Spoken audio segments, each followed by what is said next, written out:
Hello friends, my name is host Eric. I'm the host of Talking with Trans People. Today I'm going to be discussing with Spacey important questions of our times. He's going to be providing some answers. If you're like me, if you're like billions of people earth-wide, then you have important questions. We're going to start with the first important question. And that's going to be about intelligent life elsewhere in the universe. We're going to ignore the fact that we already did a part of a video. We're going to start it all over. And the thing is, for most of human history, humans have thought that they are the center of the universe and they're the important ones and God and all that kind of stuff. In more recent times, there's been a movement towards everything's random, everything's causal, materialist. What's your position on those two camps?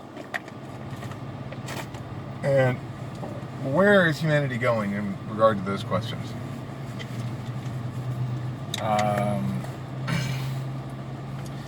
I guess my position is probably closer to the if you've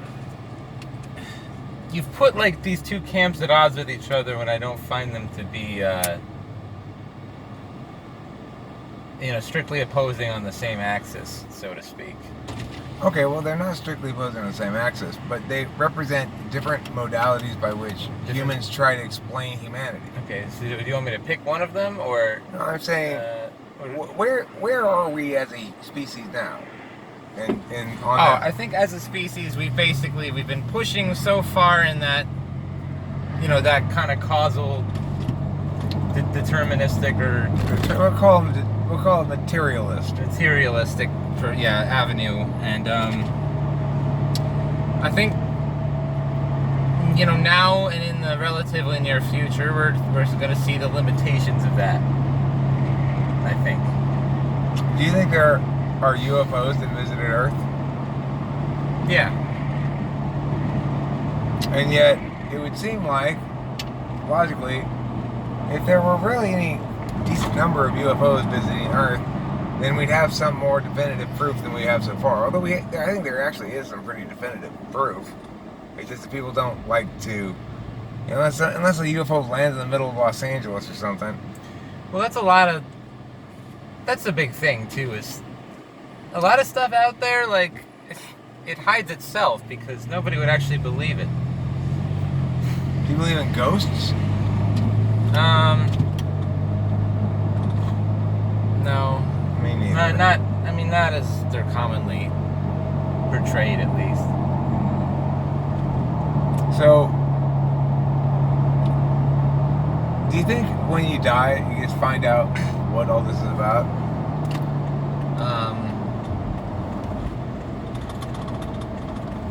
Yeah, probably to a fairly significant degree.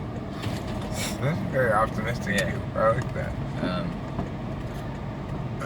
What do you think about artificial intelligence? Do you think that humanity will ever generate an artificial intelligence that's self-aware and functions as an entity in the way that human intelligence does? Yeah. Let me fix the phone.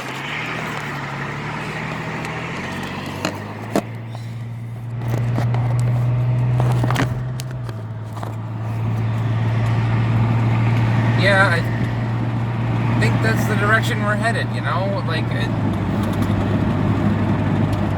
Do you think that sentience can exist without a body, without bodily sensations? Yeah. I mean, we don't have any example of such. Well, no, we don't. It would seem like... But it would in fact be very reasonable to assume that we would have no instrument with which to detect or measure such a thing. So it's... Well, why would that you end up having to take kind of a faith-based approach at the end of the day. Okay, but like, to the best of our knowledge, individual entities always link to individual biological creatures that are alive. So, do you think, I guess the question is, why wouldn't there be a firm limit that requires biological input processing to enable actual identity and consciousness? Why would there be?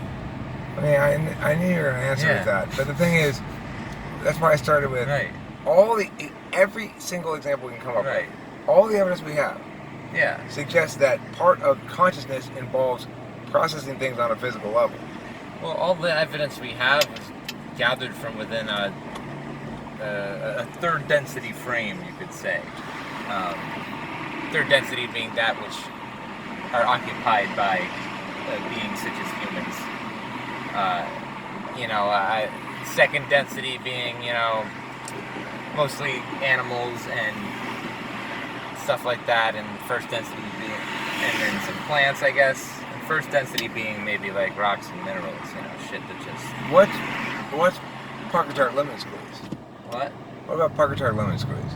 I don't know. Parker Lemon Squeeze is a character that I have in my head, and I've done some things with him, and he's a guy with half of a lemon for a head, but cut in half this way, right. So the flat part. What kind of density does that individual have? I don't fucking know. Third, I guess, but when you're...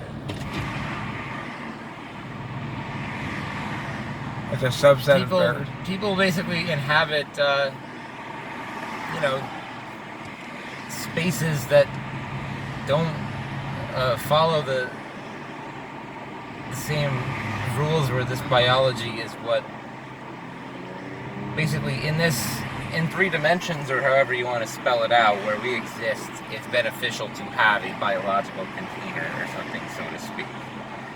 But there's other environments that may even be like extra dimensional or something, where so much of this shit becomes unnecessary. Do you think it would be possible if we were to create an artificial intelligence that's entirely non-biological, it doesn't have a link to a body, would it be necessarily possible to copy that intelligence and make multiple copies of it? No, not necessarily. Okay, so it's possible. I wouldn't say that such intelligences, as they exist, if they do, would be like it wouldn't be like digital. It wouldn't be inorganic in the sense that like an artificial intelligence would be. It just wouldn't be, carbon based or whatever you say, but it still would have arisen from some kind of evolutionary process, sort of, or some kind of... Oh, I'm talking about artificial intelligence that we make. Right. Given the fact that most of the areas of... Yeah, if we can build an artificial intelligence on a computer, there's no reason to think that we can't replicate it. Yeah. Okay, except if something can be replicated, then it's not a distinct entity. Sure, but it would also have, again, there would be the learning process that is what differentiates it. Yeah, it would differentiate immediately from the copy, right. Beginning right away and right. getting increasingly different. Exactly. I don't think that you can, because of that quality though, I don't think you can actually create a artificial intelligence that can be copied, because the artificial intelligence that would be copied would be born of experience itself. Now, presumably, if it's artificial enough, then all those experiences have been represented symbolically in some fashion and rendered into some sort of digitized equivalent. But that's where the barrier to me comes up with artificial intelligence is what makes a sentient creature is, one, the capacity to observe, and the capacity to observe means having a perspective. Like, when we look at that sign over there, we see it slightly differently because we're looking at it from slightly different angles, right? Right. If you don't have a body, you can't have a physical perspective. So experience then is a questionable. Why are you constraining the possibilities of what consciousness could be to... I mean, because I think my point is that I don't think self-aware consciousness of the sort that human beings display is actually probably possible to build. I think you can only grow it. Well, I'm not. So, are you talking about? Because I'm not under any assumption, basically, that whatever artificial intelligence or consciousness is made is going to be equivalent necessarily to a human consciousness. Well, I mean, then let's establish the rules for what we're Right. talking about. Self-aware is one thing. Yeah. Now, I don't know how we're going to test self-awareness exactly, but we'd have to be actually self-aware. And then another quality of it would be, it would need to have agential drives, like wanting things or disliking things. But most of those sort of things are tied to actual experiences. Why would it have to have those things? Because otherwise it's not an agent that's self-motivated. Like, to be a sentient agent is to be an engine of action in and of yourself. And to be an engine of action requires you to have motivations. So, you're not talking about can we make artificial intelligence. Now you're talking about artificial sentience. Okay, sure. Right. I mean, because look, there's no meaningful distinction to be made here. Because if we're not making that distinction, then we've already created artificial intelligence. Well, I guess what I mean is you're moving beyond, I guess, what is encapsulated by the word intelligence, I guess, and you're right. You're moving into an area where this now has to be a fully independent, unique, self-aware. Okay, well, that's what I'm asking. Full agency, right? What I'm asking is, can we create an artificial being? Not an artificial tool. We already have all the intelligence benefiting tools we need from computers and stuff. That doesn't create. That's not what people mean when they say artificial intelligence. They want like a robot that talks to you, and that has feelings and stuff, right? Well, I think that basically, to the extent that we can create basically, it wouldn't necessarily need a body, right? But it would need a functioning system whereby it can observe things to some degree, right? So whether it would be cameras or microphones or some kind of input. They would need to have an observational locus from which to observe them. Exactly. So if it's observing one thing, it can't be concurrently observing other things. Well, it could be concurrently observing a bunch of different things at once. I mean, but it'd be like human multitasking, that it's going to take away from the total amount of processing devoted towards each of them. There has to be an economy. Not necessarily, Eric.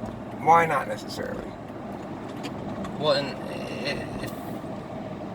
if it was artificial, then we would know really precisely how much processing power is available and how much is required by each camera, etc. So it doesn't work. It wouldn't work like human attention. The point is that if it's going to be an agent, it's going to need to be able to attend to some things to the exclusion of others. It has to, because, like, for example, if it's an agent and it's addressing question Y in front of it, it may still be able to get data from camera Z behind it, and it may be able to sort of interrupt its attentional process with updates and stuff like that. Mm-hmm. But if it's going to be engaging with somebody, it has to keep in its frame of reference the fact that I am looking at this dog over here. This artificial intelligence looking at this dog, and Joe, a human standing over there, is also looking at this dog. Right. And it would need to take into account the fact that they're looking at it from different perspectives. If it's going to be truly capable of interfacing like an intelligent being, when Joe goes, "Would you look at that weird shaped heart carved out of its fur?" Well, if the artificial intelligence is looking from the other side of it, and you're not going to see that, right? Right. It has to be aware of the fact that it has a perspective, and so does the other guy. Well, of course. All right, so yeah. The point is, when it's engaging with that guy, you might say that it could concurrently engage with somebody else in another location, right? Conceivably, yeah. Conceivably. But the problem with that is then it's not a single entity any longer, because it's two different entities. A good definition of an entity is that with which, if you are engaged with it, it cannot be concurrently engaged. It follows the law of non-contradiction. It has to be currently engaged intentionally in another time, space, or context. It's like It's a law of non-contradiction for being or something. I don't know if any of what you're saying right now is necessarily true.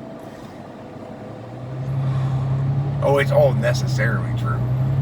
Necessarily. Okay, it's necessary that we have these truths. It's very Like important. It's just me positing speculative notions. Right.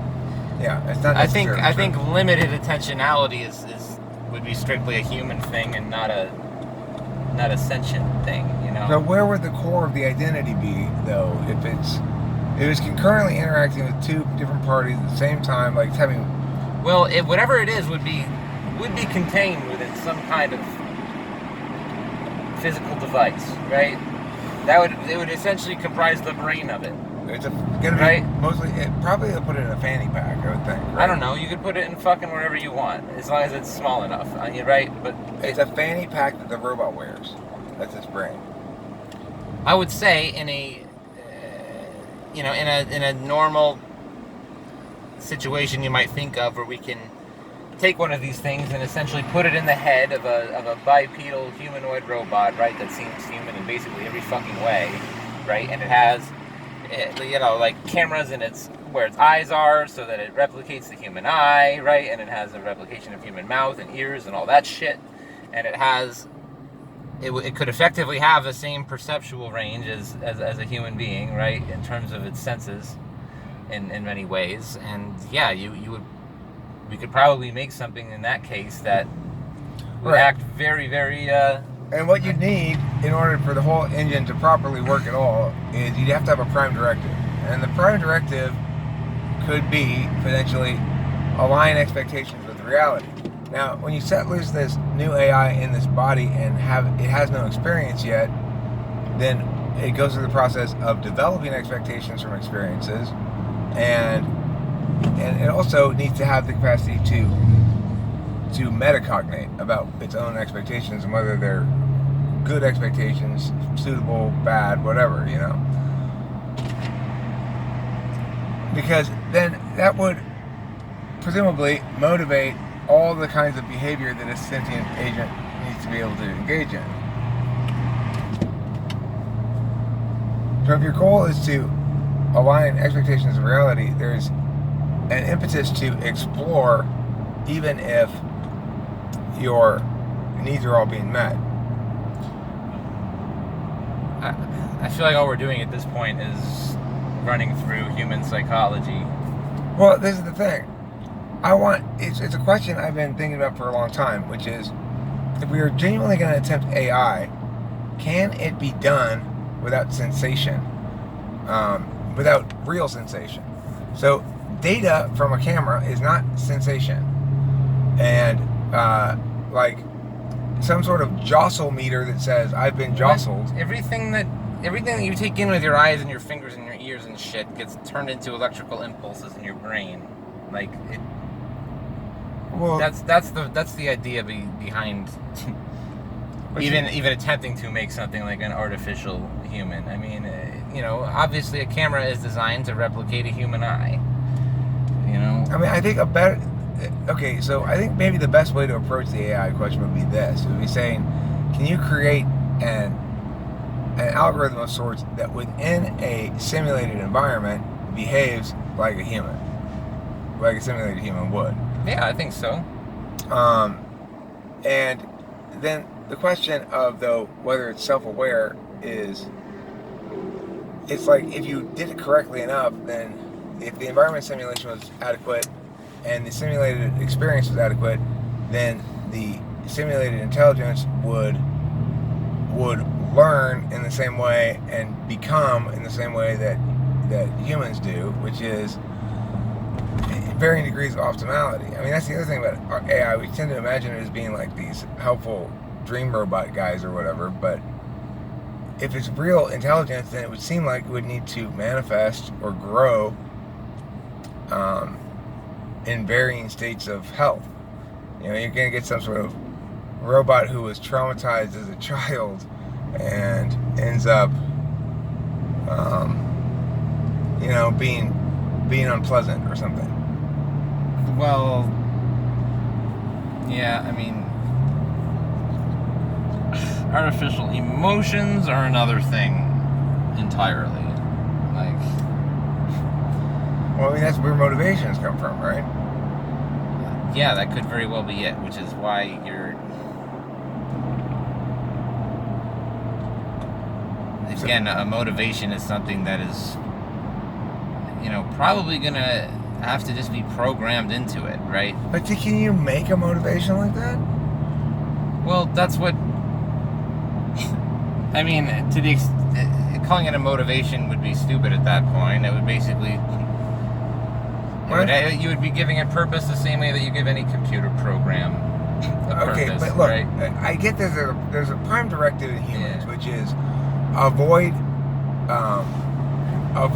hunger, thirst, coldness, Right. and dying. Basically, avoid dying Right. is rule number one for human life. That's our prime directive. But so you can imagine giving this intelligence prime directive, but if you really want it to be an intelligence, then at that point you have to let it learn and become an entity on its own. And you can't program in those emotions. They have to be emergent phenomena of experience and having weight in the world, It's like the reason why we have emotions is because we die eventually. And the reason why we have emotions is because when we spend a lot of time with this one dog, we become attached to it. Eric, I don't understand, like, if we made an artificial intelligence, why would we necessarily want it to be like us at all? Wouldn't we want it to be essentially useless, right, in many of the ways that humans are fine by themselves, right, and then really good at certain other things that maybe we're not so good at? Like, well, why do we need to be an intelligence then? Why not just be another computer program? We want it to be smarter than us in a certain way. That's all. We don't need it to... Does that even count as artificial intelligence?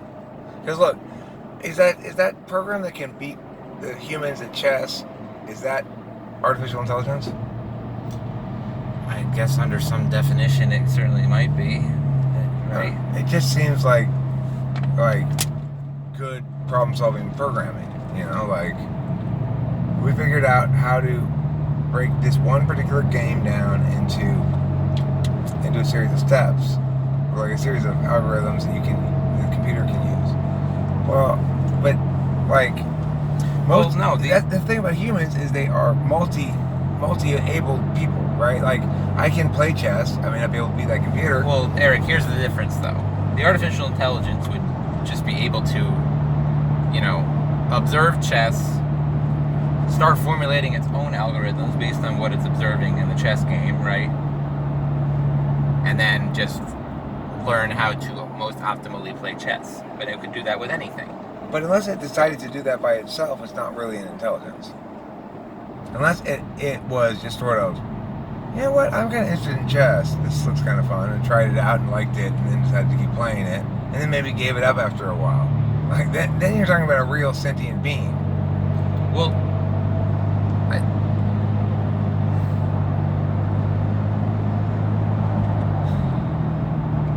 but it's like, I don't know. A better question might be, will we ever get to the point where we can imitate with programming so well that we can't tell the difference between it actually being a sentient being and us having successfully programmed the facsimile of it? Because I do believe that we could, with enough work and technology and advancement, we could come up with programs that would emulate interactions, like that'll pass the Turing test, Right, exactly. So that you'll be able to like hang out with your robot, and it'll be just like hanging out with a human being and everything.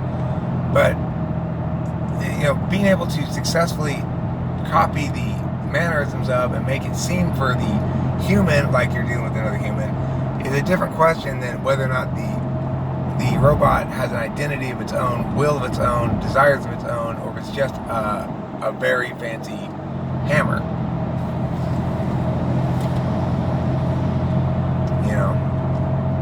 What do you think singularity means?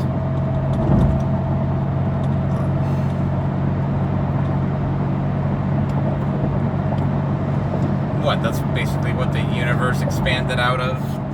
No, The Big Bang? What are you? no, I mean like the singularity, like when you hear people talking about humanity moving towards a singularity or the singularity. You ever heard that expression before? Oh, yeah. What do I think it means? Yeah. Well, basically, whatever. It sounds like some theoretical end stage of human evolution. Basically. The only really concrete definition I've ever heard of it that I could sink my teeth into is it's the point at which we successfully program our tools to be better at making and programming our tools than us. Right. So, like basically, the point at which we replace ourselves. That's the thing. That seems to be the goal, right? well, I mean, replace ourselves. Like nobody's saying, and then after that, the machines can kill us all, and we won't have to be here anymore, right? It's like people want to. But people don't want to delegate away all creative impetus, do they? Not. I mean, probably not creative impetus, no. But They just don't. We'd like a world in which we don't have to ever do work we don't want to do. I guess that's true. I don't want to do work I don't want to do, definitionally. After all, I don't want to do it. I mean, yeah, it's just this point where everything is automated and there's the entire human race works like a well-oiled machine. That could be some point where we've, done that theoretical thing where we've all been digitized into electric consciousness or some shit. I don't know, right? What do you think about the reality that the world has like a certain number of basically free societies with free expression and individualism, and a certain number of authoritarian societies where they're fighting against those things? Why is it like that? And will it always be like that?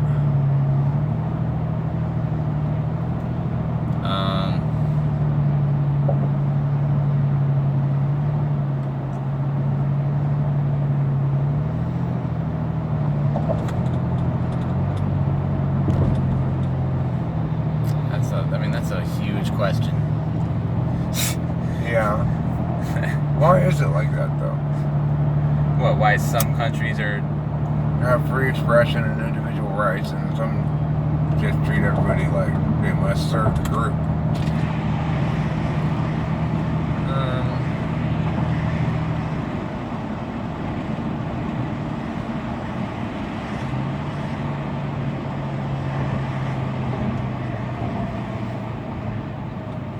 I guess it just has to do with the flow of information, the flow of ideas.